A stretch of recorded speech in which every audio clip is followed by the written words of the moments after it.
Are you all having fun? Yeah, all right. I am too. I am the newest board member to the Ephemera Society, Glenn Mason. I'm from the other side of the U.S. in Portland, Oregon, and this is my first time at a conference, and I'm overwhelmed, and I hope that you all are having the same great experience that I am. You have, another 2.5 more days full of all of this, so stick around for all of it. One of the great things about attending any kind of a conference or seminar is getting to, one, reacquaint yourself with people you've met before, or to put faces next to names that you've seen over and over again. If you've read Ephemera Journal, you will have, you're now beginning to meet some of the people that you've seen articles that they have written. One of the things that I have really looked forward to in this whole conference in anticipation of coming to Connecticut was a chance to see someone that I had met about a decade ago in Portland, Oregon.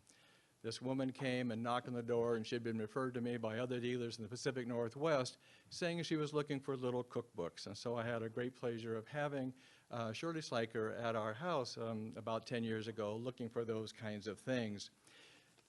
Shirley is a retired bookseller with a special interest in culinary ephemera.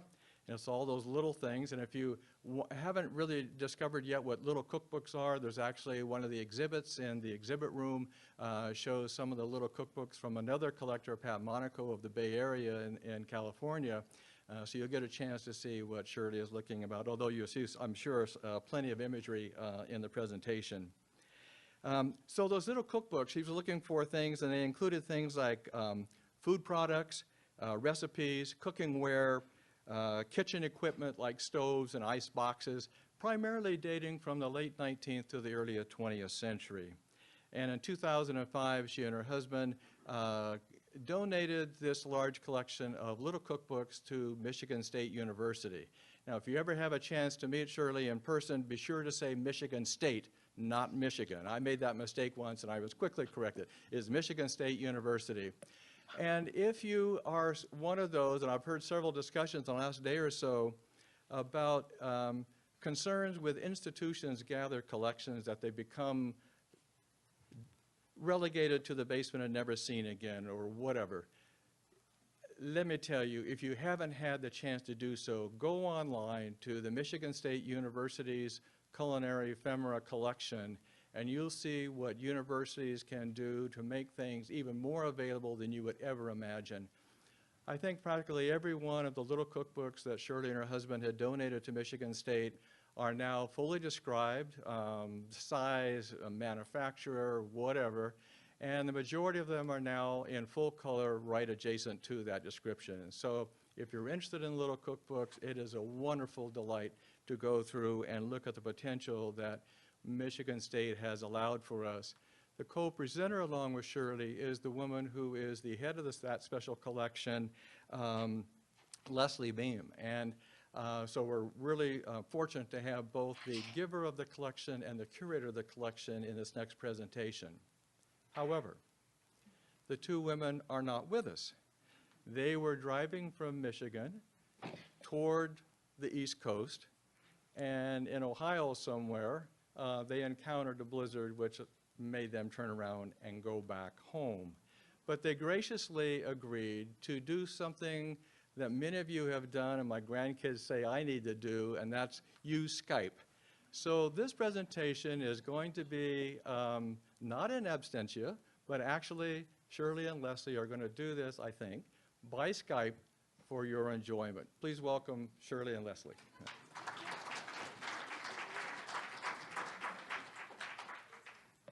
Thank you, George, for introducing us. Good afternoon from East Lansing, Michigan at Michigan State University. Thank you for mentioning it was Michigan State University, too. I'm Shirley Sliker, a collector of culinary ephemera, who discovered my passion for little cookbooks in 1992 when I was on an online book dealer and envisioned that some of the cooking ephemera might become lost.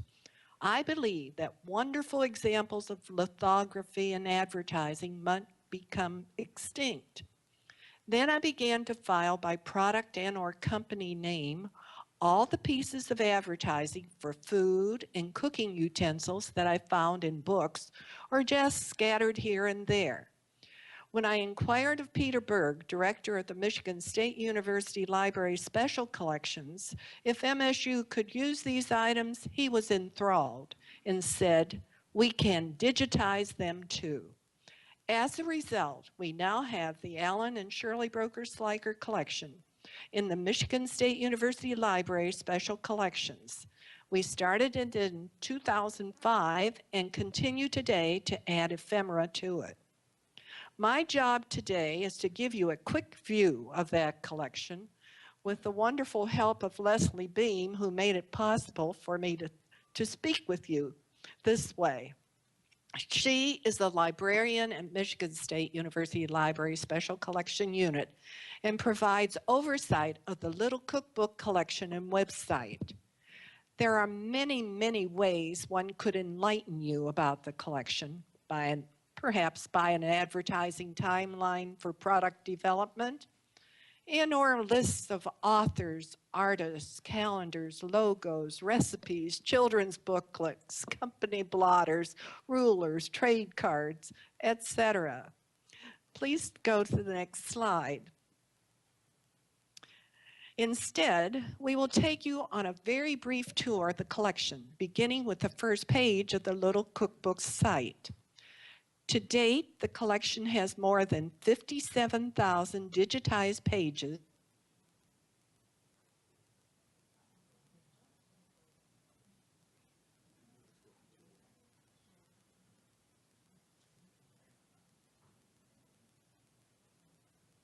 kitchens, utensils, and so on. Plus, those 57,000 pages show various forms of advertising from the Little Cookbooks to trade cards, paper dolls, children's stories, games, puzzles, and those 57,000 pages include advertising for quack medicines by at least 10 different doctors and Lydia Pinkham. Please go to the next slide. Once at the site, you can easily enter a name of a product, such as Jell-O.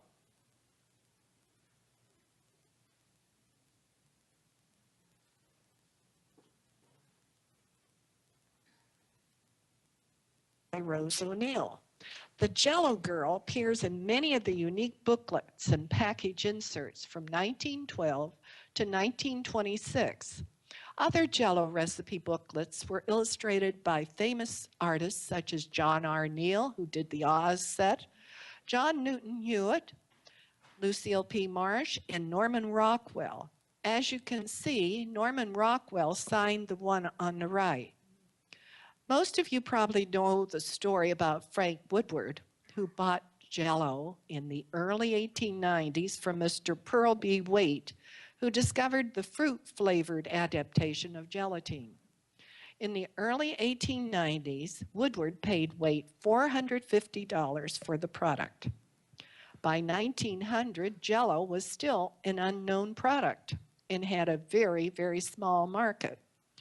Woodward tried to sell the product to his plant superintendent for $35, but he refused the offer. Later, Woodward decided housewives needed recipes in order to know how to use Jell-O. Then Woodward had his little Jell-O cookbooks distributed by salesmen in spiffy rigs and dapple gray horses. The salesman would go door to door in a small town and put the booklets under every householder's door. Then they'd go to the grocers and tell them to be sure to stock up on Jell-O. Within a short time, Jell-O was a $250,000 a year business and far greater than that today. We have 110 package inserts and 137 advertising items for a grand total of 252 pieces of ephemera for Jell-O in the collection. Slide 4, please. Another well-known company in the collection is Kellogg's. This Michigan company, developed as a result of experiments conducted in the laboratories of the Battle Creek, Michigan Sanitarium. W.K. Kellogg worked as the administrator there, while his brother, Dr. John Harvey Kellogg, became the famous Kellogg. He and his brother worked hours and hours developing all sorts of products, and among those was a new cereal, Sanitas Corn Flakes. WK saw the potential in the dry flakes and wanted his brother to promote them. However, after the second fire, the sanitarium was deeply in debt, and Dr. John Harvey was under pressure from the medical profession about his advertising techniques. Eventually, Charles D. Bolin, a St. Louis insurance man, came to the SAN and saw the potential of the cornflakes. Bolin and WK put together a proposal, the purchase of the rights to the flakes. The cornflakes were separated from the Sanitas Food Company in 1906 and placed in a new corporation, the Battle Creek Toasted Corn Flake Company. Then the name was changed to Toasted Corn Flake Company, and finally to the Kellogg Company. Kellogg's Corn Flakes became a success, and the company advertised other cereals like Rice Krispies, for which this logo of Snap, Crackle, and Pop was created in the 1940s by Vernon Grant, a well-known artist, who drew cartoon characters with long noses and big ears. We have approximately 165 Kellogg items in the collection, which you can see when you go to the site. The next slide, please. Anyone who has hot cereal in the morning knows the Quaker Man is the logo for Quaker Oats. He has been the symbol for oat cereal since 1877, more than 137 years ago. If you visit the Little Cookbooks site, you will find the Quaker Man on many of the 55 trade cards, folders, and little cookbooks in the Michigan State University Special Collection. Next slide, please. Aunt Jemima was created in 1889, but it was not a successful product until it was sold in 1890 to R.T. Davis Milling Company. Davis added powdered milk to the recipe so that just water could be added to create the batter. And I've often thought that this was among the first of the mixes that could be just have water added to and become well known. 3 years later, Mr. Davis built the world's largest barrel for the 1893 World's Fair exhibit in Chicago. And the reason we know this fact is we have a trade card in the Little Cookbook collection which clearly identifies the largest flour barrel ever made. This mammoth piece of cooperage is the most striking feature of our World's Fair exhibit. Its dimensions are 16 feet by 12 by 10. Performing in that barrel was Nancy Green, a Southern-born cook who was hired as the new Aunt Jemima, and the product soon became an American tradition at the breakfast table. We have 19 pieces of Aunt Jemima ephemera from 1893 to the present in the collection. We continue to search for the R.T. Davis Milling Company 1890 and 1906 Aunt Jemima Little Cookbooks. Next slide. The next company represented here is the Arm & Hammer Baking Soda Company. Dr. Austin Church wanted to market Saleratus, or bicarbonate of soda. His brother, John Dwight, became a partner, and the company's first name was John Dwight and Company. In 1865, the partnership was dissolved because Church wanted to have his children join the business. Ironically, 43 years later, it was Dwight's and Church descendants who united the two companies once again. And it was Church's son's design represent the Roman god Vulcan, a blacksmith skilled in forging arms, used as the Arm & Hammer logo since 1865. We have approximately 96 pieces of Arm & Hammer ephemera in the collection, dating from about 1884 to the present. According to the company publicity, the first edition of 1 million copies of valuable recipes was published in 1860. We're still looking for a copy of that one. Next slide, please. On a tombstone in Leslie's Woodlawn Cemetery, not far from East Lansing, Michigan, is an etching of the chef pictured here.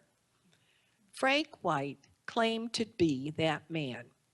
He was born in Barbados around 1867, came to the United States in 1875, became a citizen in 1890, died in 1938, and was buried in Leslie, Michigan. Some folks might dispute his claim, but the cemetery ledger clearly reads, cream of wheat man. Slide. William Kahn, in his book, Out of the Cracker Barrel, wrote that this company was formed during a time when the U.S. was growing so fast, it was bursting its bridges along every seam. From 1880 to 1900, the population rose 50%, from 50 million to about 75 million, and the national wealth shot up twice as fast. During the decade 1874 to 1883, the annual flow of goods to the consumer was worth, in the average, about $12 billion. By 1894 to 1903, the value had more than doubled to better than $25 billion a year, unquote. Nearly every town of any size in the United States had one or more cracker bakeries, and they kept their crackers in barrels at those bakeries. And sometimes you see pictures of people playing different games on top of them, those barrels. At the time, there were two groups of independent bakers fighting for cracker sales, one in the East and one in the West. Several of these independent bakers appealed to a young, innovative Chicago attorney, Adolphus Green, for his assistance. He was able to unite the bakers into one firm, NBC, the National Biscuit Company, or Nabisco, as most of us know it. In 1899, Green startled his board by requesting $7 million for a national advertising campaign. As a result of that request, Gordon Stile, a plump-cheeked, bright-eyed boy with a winsome look, dressed in boots, oil hat, and slicker, represented the company in its promotion of boxed crackers. Once again, a child, like the Jell-O girl, led the way to improve sales for a major company. Next slide. Doesn't look like much. However, it represents the oldest item we have in the collection. A thin sheet of paper. It was published in 1868, advertising seafoam using a wood or coal burning range. It is one of my favorite items in the collection, for it clearly instructs the recipient to paste this up in the kitchen and never to use yeast or baking soda with seafoam. I can't imagine how anyone could predict the outcome of these recipes from the descriptions, such as bake in a quick oven and/or in making fancy cakes, less shortening and fewer eggs are required when using seafoam powder. I found this item on eBay, asked the seller what he knew about the advertisement. Only response was that he had found it folded in one of the books in a book collection he had purchased. Next slide, please. Actually, the Seafoam Company was very progressive in the 1860s and 1870s with its advertising. Note the outstanding lithography in this early trade card and a very early book for children published in 1877, The Adventures of Humpty Dumpty with a can of seafoam. Next slide, please. A fairly modern style has been used to illustrate labels, little cookbooks, and leaflets that advertise Brer Rabbit molasses. Here are the two of the items we have in the collection. Both an orange and a green label clearly mark labels the dark and the light Brer Rabbit molasses. Publicity has been important to this company after the government sued the former owners. I imagine the product name came from Joel Chandler Harris's popular Brer Rabbit stories. We have 22 pieces of Brer Rabbit ephemera in the collection, of which 12 are little cookbooks, with the earliest one dated 1928. Next slide, please. During the early 1900s, many companies used children, as I said, to advertise their products. And this little boy was featured in advertisements for baking soda around 1916 to 1923. I call him the Calumet Boy. If you look online for Calumet baking soda, you will find approximately 56 items listed under that topic in the Michigan State University Little Cookbooks collection. Next slide, please.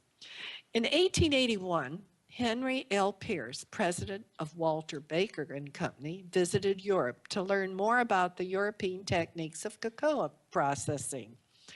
While visiting Dresden, Germany, he saw the pastel of the Schokoladenmaiden in the Royal Gallery.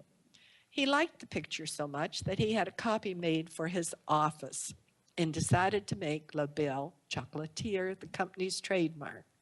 Perhaps the original was one of the pretty young maidens at court.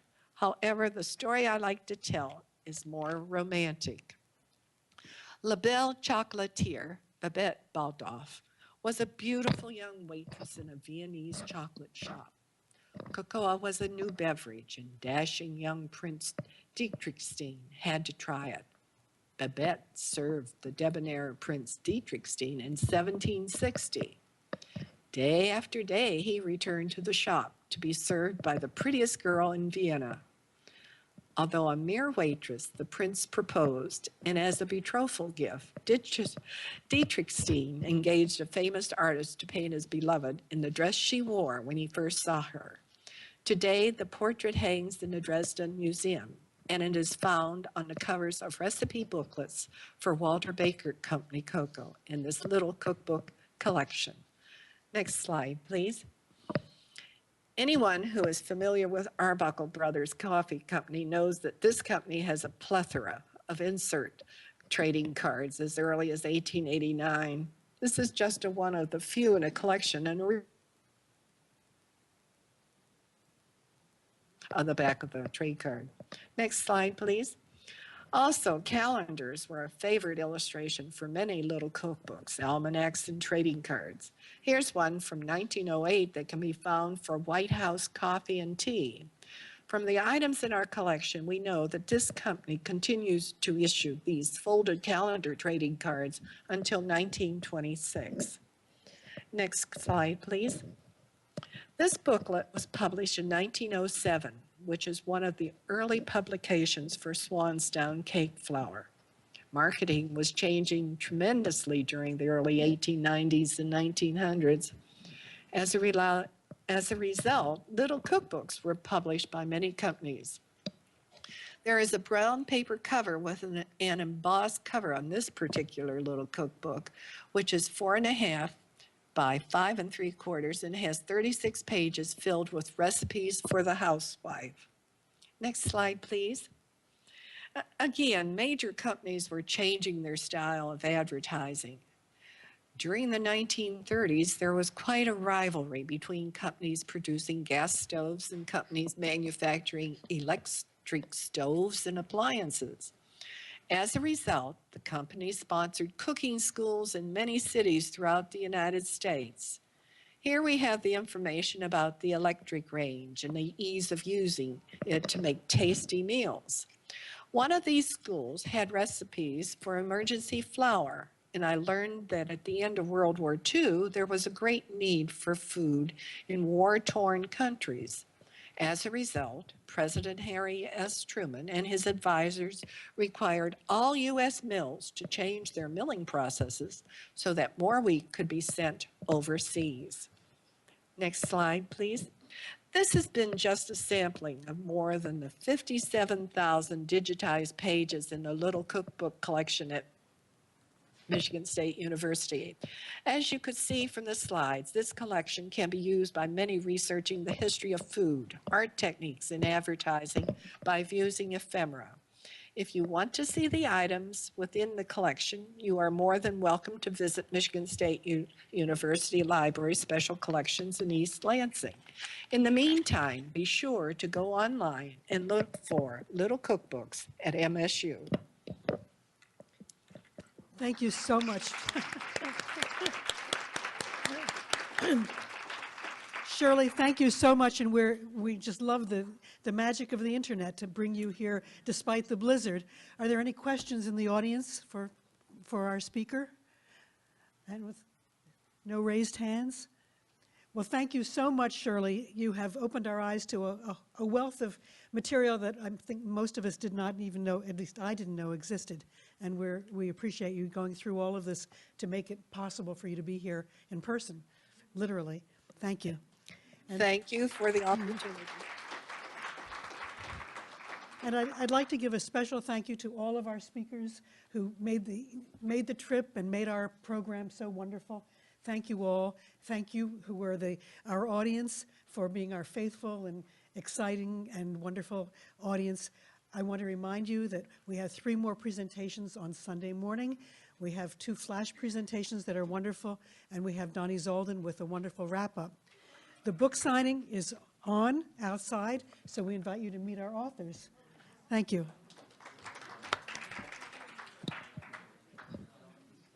Thanks so much.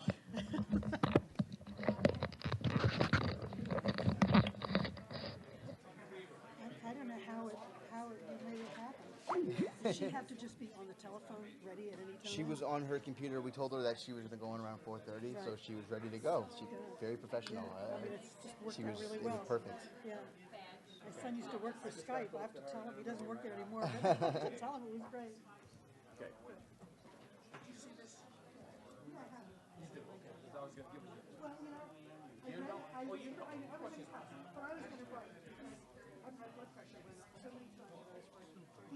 Thank you very much. You're welcome. No problem.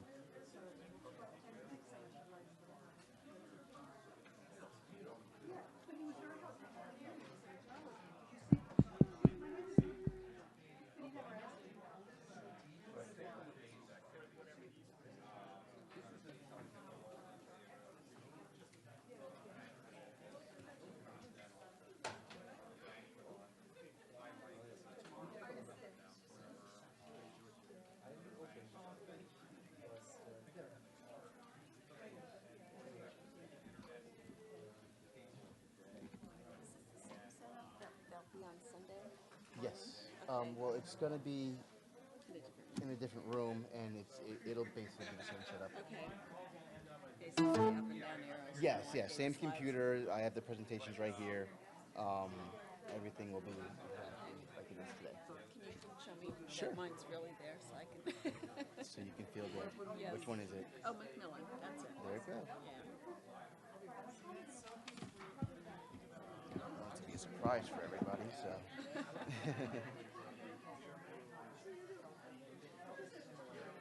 And I'm going to check real quick to make sure all the transitions are correct. Oh, there aren't any. Okay, perfect. The last one was set for some reason a different way, but it's on click. We're good to go. All right. Thanks very You're much. welcome.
interesting.